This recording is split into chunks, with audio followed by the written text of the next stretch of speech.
So at this time, I'd like to welcome Don Taylor, the Acting Executive Director of ACT Corrective Services.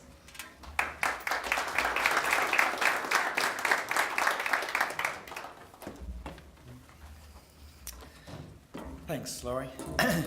First of all, I too would like to acknowledge the traditional owners of the land we're meeting on, the Ngunnawal people, today. I'd like to pay my respects to their elders, both past and present, and also acknowledge the contribution they make to our community, which obviously in ACT extends to our justice system and our prison, and our justice system is considered a community.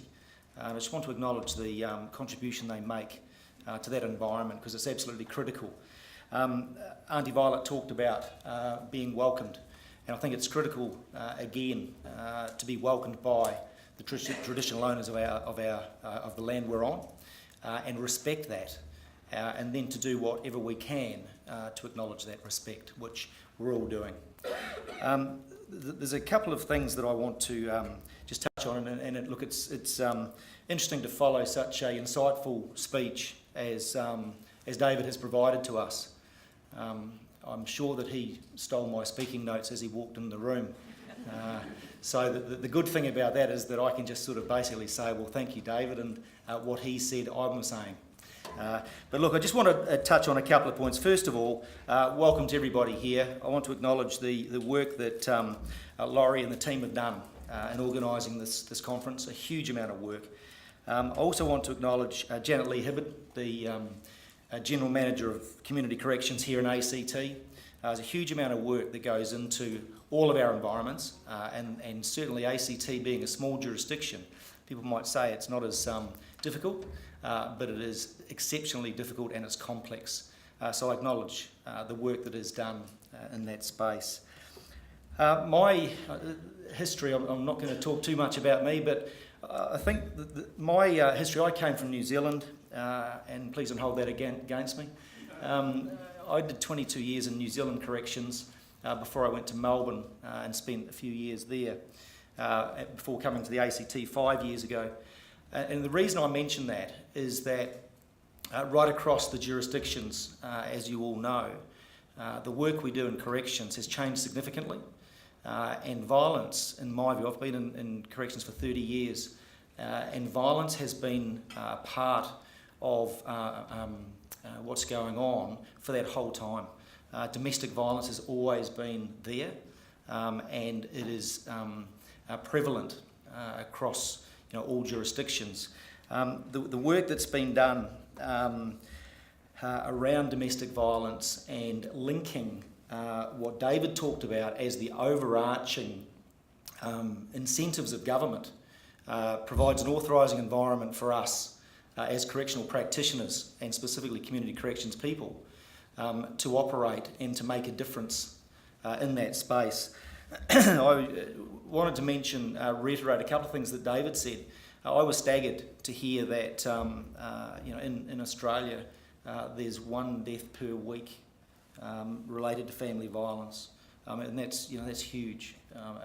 No death is good, but it was really interesting for me, and I was taken aback by that statistic. And it motivates and gives us renewed energy, I think, when we do hear those things, although tragic, to really be committed and motivated, as I know each and every one of you here are. The other thing I think that's important to comment on is that certainly there's a lot of perpetrator-based interventions. Everyone's trying to do their very, very best and doing a very good job. But in our roles, I think it's really critical to understand that there is victims in every part of this, and how we respond as correctional people to what we're trying to achieve with perpetrator interventions and change their behaviours. Obviously, yes, it's very critical, but certainly as you're doing your job, I think it's important to understand that there's a victim in every single case. And the difficulty, there's a fine line, I think, between how we balance, how we work with our perpetrators, understanding that there is a victim in these cases. In ACT here, there's been, David talked about some initiatives and some funding, $21 million is a lot of money. ACT Corrective Services have been a part of that. There's been some allocation to funding to increase the capability of interventions. There's an increasing high demand of workload on community corrections, and specifically relating to domestic violence. So the government is certainly providing an authorising environment for us to do our job and to enhance the work the good work that is being done. Our work is never done, and we just need to keep doing more. In the Alexander McConaughey Centre, it's only one prison, but it is a very complex prison, and the link between the prison and the community is huge. So we've looked at some initiatives inside the prison.